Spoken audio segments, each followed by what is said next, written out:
Hello, magandang oras po sa inyong lahat. Meron tayong bagong nakuha mutya sa mangga. Yan. Mutya sa mangga o buto ng mangga na nagiging bato. At ang napakaganda po nito, ito po ay isang crystallized na buto ng mangga. Ito po yung kanyang ulo kung saan lalabas yung tubo niya.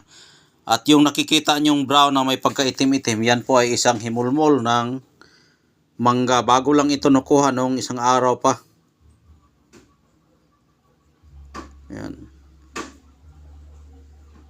Ang may-ari sa manggang ito ay Mangga Senyorita. Yung mangga na pangalan nito. May puno kasi ng mangga dito na Senyorita. Tapos nanguha kami. Nung kinain namin, nakaubos kami ng 1 kilo dahil nga matamis yung matamis yung bunga ng mangga. At sa sobrang tamis yung bunga ng mangga dahil nga senyorita, matamis talaga yung senyorita, kumakain kami ng marami. Ngayon, yung natapos na ang nakakita kasi nito yung aking pamangkin na kumakain kami dito sa isang bahay. Nagkain kami, tapos yung balat ng mangga, inipon-ipon namin pati yung mga buto kasi ilabay namin sa basurahan yon.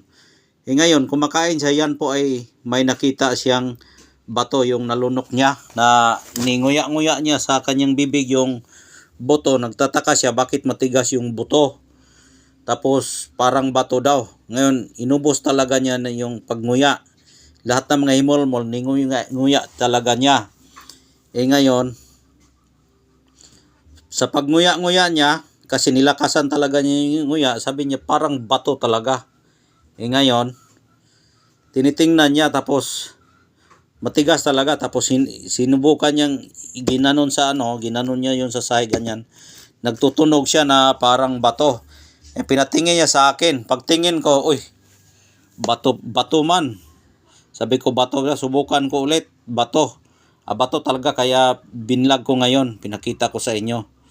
Bato talaga siya. Ayan. Ang pangalan sa batong ito, ang mutya sa namang may-ari nito, Senyorita. At bato na po yung buto ng mangga. Ayan. Sa nagtatanong kung ano ang bisa sa mangga, ang bisa sa mangga ay kasing bisa rin yan sa langka. Kasing bisa rin yan sa langka yung mangga.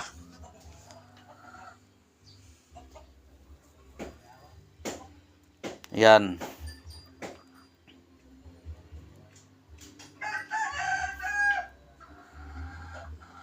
At ang kagandahan nito, dahil nga ito po ay crystallized, tumatagos po ang ilaw dito, ibig sabihin buhay, lumalaki po ito. Kung madala mo ito, kung magtagal kang daladala nito, ito tumutubo, lumalaki. Yan o.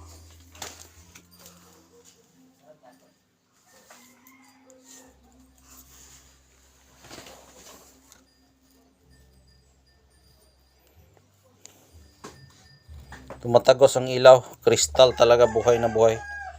Yan o, nakikita nyo na yung saan lumalabas yung tubo. Yung dulo niyan, dyan po lumalabas yung tubo ng mangga. Mahirapan ako sa paghawak, isang kamay lang kasi ginamit ko sa paghawak. Ayan.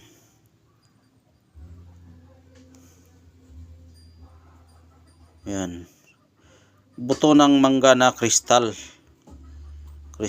yung buto ng mangga.